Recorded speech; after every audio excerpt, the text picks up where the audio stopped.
Merci beaucoup. Alors bonjour à tous. Tu nous mets un petit timer, c'est ça? Oh là là, parfait.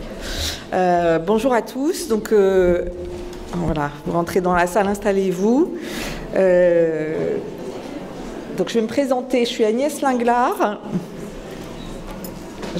Voilà, Agnès Linglard, donc je suis pédiatre à Bicêtre, Paris-Saclay et au milieu, ça va être mieux, voilà.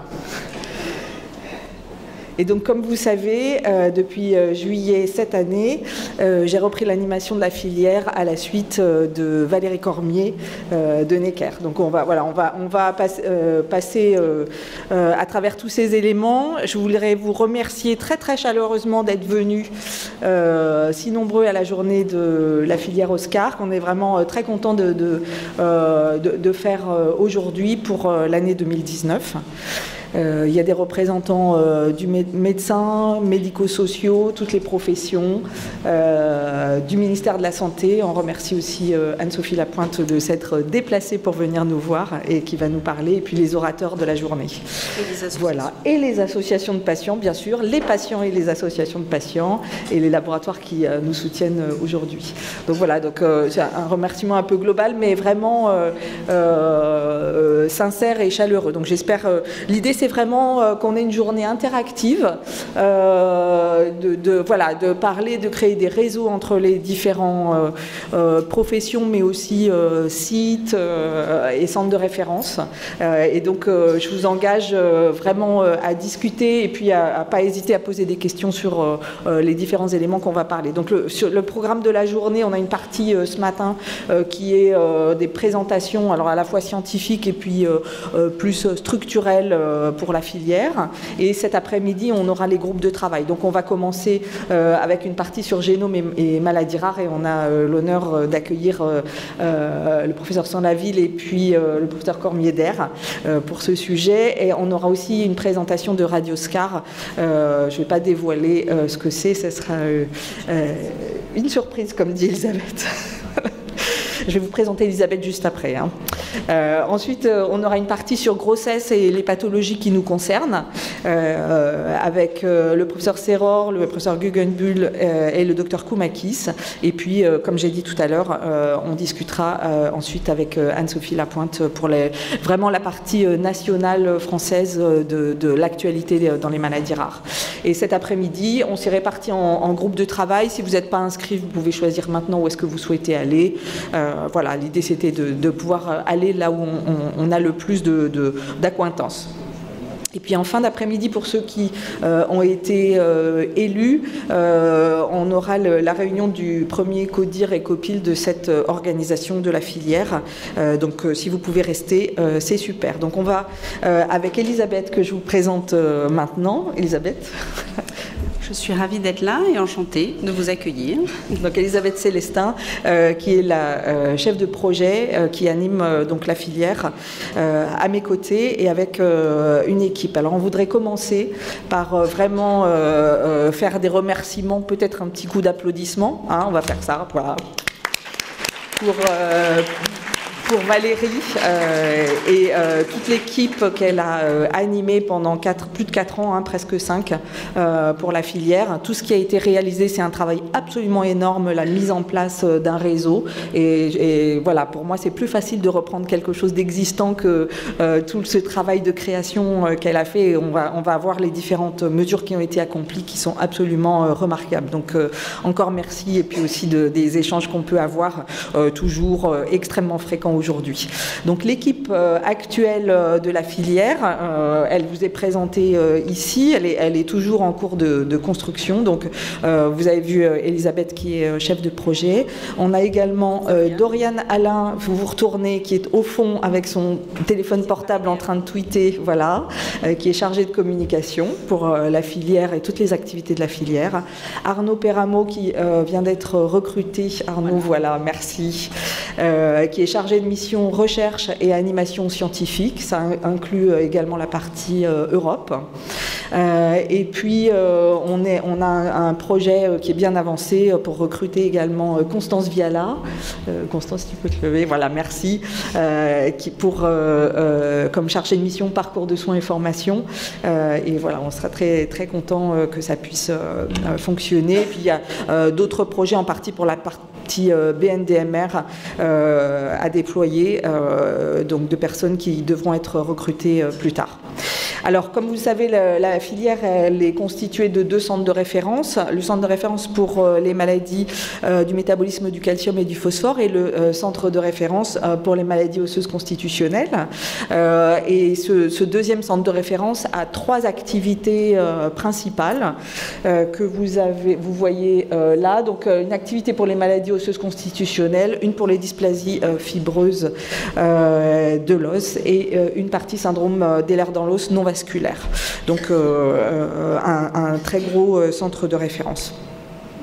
La filière, donc ça c'est un peu les chiffres donc actualisés. Vous savez que il y a quand même de la mouvance dans ces chiffres, puisqu'on peut avoir par exemple des laboratoires qui nous rejoignent en cours de fonctionnement. On peut également avoir des associations de patients qui viennent nous rejoindre, et donc ou des sociétés savantes. Donc c'est pas du tout quelque chose de fixe. Donc au-delà des 2 centres de référence, il y a donc 11 sites constitutifs, 71 centres de compétences, donc vraiment une très belle couverture du territoire national, 26 laboratoires de génétique avec lesquels on travaille, 37 équipes de recherche, et donc ça c'est vraiment amené à grossir, 21 associations de patients nationales à ce jour, et 20 sociétés savantes, et donc vraiment une couverture, comme je vous ai dit, et un maillage national, avec en particulier un centre à La Réunion, qui est du centre de référence des maladies osseuses constitutionnelles dirigé par Valérie. Et donc, comme je l'ai mentionné, il y a maintenant 21 associations qui ont rejoint en tant que membres la filière, et cette participation à la filière se fait sur la base d'une charte des associations qui a été créée et auxquelles ont adhéré les associations. Donc, ce sont des associations nationales de patients malades, donc, et dont les objectifs rejoignent ceux de la filière. Donc je vous remercie tous de ce travail extrêmement important et de votre participation aux activités, mais aussi à la gouvernance de la filière, ce qui enrichit beaucoup les débats et le travail. On en arrive justement à la gouvernance de la filière, puisque le changement a amené aussi à renouveler les différents comités. Et donc, comme vous le savez, vous venez de voter, vous avez tous voté pour élire les différents représentants. Donc, dans le comité de direction sont présents, au-delà des coordinatrices des centres de référence maladies rares, 2 représentants des sites constitutifs calcium-phosphore, donc Thomas Edouard et Martin Bios-Duplan, 2 représentants des centres constitutifs maladies osseuses constitutionnelles, donc c'est Roland Chapurla de Lyon et Caroline Michaud de Paris, et un représentant pour l'association nationale des dysplasies spondylo-épimétaphysaires. Voilà. Il y a eu plus de 90 votes pour constituer les différents comités. Donc voilà, je ne sais pas si vous êtes d'accord avec moi, mais à mon avis, du coup, on a une vision qui est assez représentative de ce que voulaient les membres de la filière Oscar. Il y a également un comité de pilotage et de pilotage de la filière et de pilotage scientifique. Donc au-delà des membres du comité de direction, il y a également des représentants des centres de compétences, donc Rachel Reynaud et Igor Tovron pour le centre de référence du calcium, Massimiliano Rossi et Sabine Sigodi pour le centre de référence de compétences maladies osseuses constitutionnelles, Sophie Monod pour les laboratoires de génétique, Jean Biersal comme représentant recherche, Pascal Houillet comme représentant ERN, et puis l'association Hypoparathyroïdisme France et du syndrome de Klippel-Feil pour les représentants des associations de patients. Et on ajoutera les animateurs des groupes de travail qui vont se décider après la réunion d'aujourd'hui. L'idée est que vous puissiez voir un petit peu ce qui vous intéresse et choisir à quel niveau vous voulez participer pour ces groupes de travail. Je te laisse la parole pour parler des groupes de travail, Elisabeth. Et puis, si vous avez des questions, on prendra les questions après. Là, voilà. Donc voilà, donc pour mettre en place les actions spécifiques qui vont être choisies, il a donc été décidé 4 groupes de travail. Alors vous en aviez connu 7 précédemment. Donc le premier, parcours de soins, le deuxième, diagnostic et outils, le troisième, recherche et Europe, et le quatrième, histoire naturelle. Et donc comme le disait Agnès, les co-animateurs vont être choisis par vous-même après la réunion. Et donc, pour mettre en place toutes les actions, on doit par contre répondre, nous, à 11 axes qui sont définis par le ministère et qui étaient inscrits dans le plan national maladie rare 3, qui tournent autour de l'errance diagnostique, le dépistage néonatal. Voilà, donc vous avez toute la liste.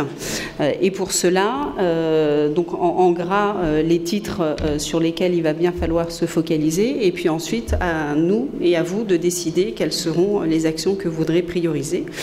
Sachant donc que nous avons des événements et des actions qui sont choisis et décidés et incontournables. La journée annuelle, bien évidemment. Nous aurons la journée de la recherche translationnelle qui aura lieu le 2 juillet. Je vous invite à noter la date et qui aura lieu à Imagine, donc à l'hôpital Necker.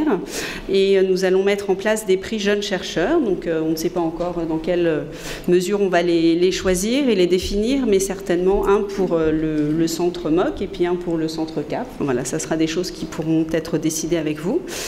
Nous avons aussi l'intention de faire une journée des associations, alors certainement au printemps 2020. Moi, j'aimerais bien assez rapidement parce que j'aimerais bien avoir un petit peu leur retour et puis savoir quelle est la thématique qu'ils souhaiteraient qu'on puisse aborder ensemble.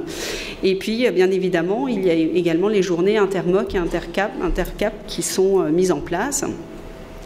Donc des réunions de groupes de travail réguliers, et ça on y reviendra un petit peu plus tard, et puis des congrès médico-scientifiques auxquels nous allons participer. Nous avons aussi dans l'idée de réflexion autour de formation, donc que nous aimerions co-construire soit avec d'autres filières, soit avec des associations. Voilà, donc il y a une formation recherche qui est à l'étude avec la filière Handirard, qui sera à destination des patients et des associations et en région. Il y a le DU maladie rare interfilière qui est en train de se monter.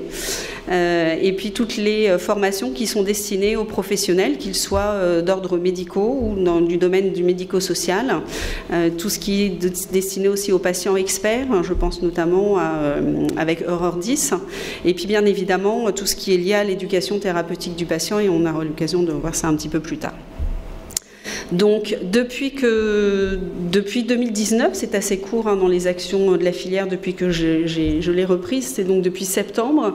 On a donc répondu à l'appel à projet sur des PNDS qui ont été acceptés. Donc là, vous avez les listes des 4, avec des cofinancements, notamment pour un PNDS qui est fait en lien avec le site MOC et le site CAP. Nous avons publié, enfin nous, moi rien du tout, mais les médecins ont publié un PNDS, alors qui est sur les fragilités osseuses secondaires de l'enfant, qui n'est pas spécifiquement maladie rare, mais pour autant qui a une interaction dans les maladies rares, qui a été publié par le docteur Thomas Edouard et avec Agnès Linglard. Et puis très prochainement, bien évidemment, le PNDS tant attendu des nerfs dans l'os non vasculaire, qui est vraiment en phase finale de relecture et qui sera, je l'espère, avant les vacances de Noël, publié sur le site de la Haute Autorité de Santé. Les actions à venir, donc tout ce qui est lié au RCP, donc alors je ne me souviens plus du nom, réunion de concertation pluridisciplinaire, voilà. Donc MOC qui sont bien en place sur Necker avec le staff, et puis qui vont être mises en place, qui sont en train d'être mises en place avec le site, avec CAP. L'éducation thérapeutique, on a répondu à des appels à projets, donc on a 6 dossiers qui ont été déposés, c'est en cours d'instruction, nous espérons des réponses très très prochainement. Tout ce qui concerne PFMG, n'est-ce pas Madame Lapointe?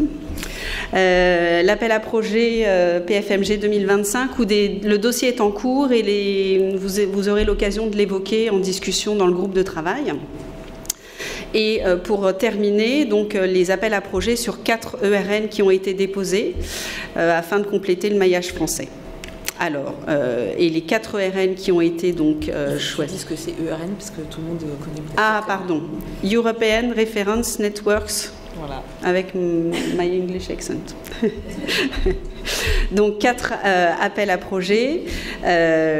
Donc ERN Bond. Ah, voilà, c'est bientôt la fin.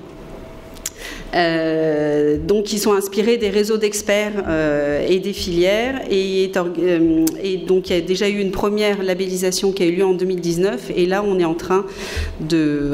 Enfin, l'appel à projet est là pour répondre et pour conforter dans le maillage sur le niveau européen. Mais ça sera pareil. On aura peut-être plus d'informations avec Anne-Sophie Lapointe. Et bien sûr, pour terminer, le déploiement de la BNDMR. Et vous aurez l'occasion de pouvoir en discuter dans le groupe de travail 4 sur les registres et histoire naturelle avec Arnaud Sandrin, qui est le directeur opérationnel de la BNDMR et qui est à nos côtés et qui pourra répondre à vos questions.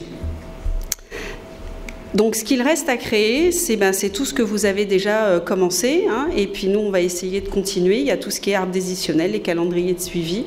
Vous avez l'habitude. Il y a tous les tutos vidéo. Je sais que vous êtes très demandeurs pour pouvoir qu'on continue et qu'on en crée d'autres. Bien évidemment, tout ce qui est lié à la transition, parce que je pense que c'est un axe, même s'il n'y a plus de groupe de travail, bien évidemment, ça reste au cœur des préoccupations des patients. Le vieillissement, toute la liste des essais cliniques, ça, c'est des choses qu'Arnaud, qui va nous rejoindre, va pouvoir formaliser. On a aussi demandé, le ministère nous a demandé aussi un observatoire des traitements, donc on va être actif sur ce travail, et puis bien sûr tout ce qui est lié à l'ETP, et bien évidemment en collaboration avec les plateformes d'expertise maladies rares qui sont en cours de labellisation. Alors, pour parfaire à tout ça, on a fait un petit plan de communication, enfin surtout Doriane, je ne sais pas où est-ce qu'elle est, mais elle est dans les parages. Donc, on a réédité une plaquette qui va arriver normalement dans la journée et que vous aurez à disposition. Donc, une newsletter va être initiée, donc très prochainement. La suite à la journée, bien évidemment, nous allons la mettre en place. Et vous l'attendez tous, la refonte du site internet. Alors, on a des petits soucis à ce niveau-là, mais ne vous inquiétez pas, on y pense très sérieusement et dès qu'on aura les informations, on vous les fera remonter parce que vous serez acteur du contenu. Et puis Radioscar, mais ça on va laisser la surprise pour la présentation qui arrive.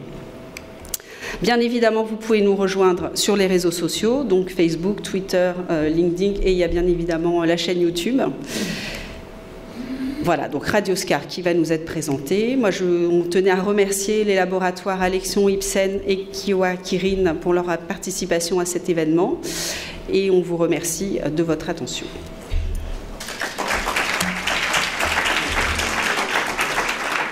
Alors, on est bien sûr à votre disposition pour répondre aux questions. Moi, je voudrais vraiment souligner un point, c'est que l'équipe opérationnelle d'Oscar est là pour faciliter votre travail, vos actions, ce que vous avez envie de faire. Et donc, vraiment, l'idée, c'est pas que ça vienne de nous et qu'on vous propose des choses, mais plutôt dans l'autre sens. Et donc, on est vraiment à votre disposition pour soutenir les actions dès que ça a un rapport avec la filière. C'est vraiment notre rôle. Vous avez vu les différents axes et on va communiquer bien sûr les diapositives, ils sont détaillés. On les retrouve de toute façon dans le PNMR3, qui est un document qui est extrêmement bien écrit. Et donc en fonction de là où vous souhaitez prioriser, nous on répondra présent. Voilà. Donc, est-ce que vous avez des questions sur les différents éléments qu'on vient d'aborder, qui sont un peu, je dirais, un peu pragmatiques, mais nécessaires? Sinon, on a le déjeuner. Et sinon, effectivement, on peut discuter sur les différents points au cours des pauses. Si pas de questions particulières. Pour vous, c'est parfait. Non. On va laisser... Ok, très bien. Alors, on va laisser la parole à Damien.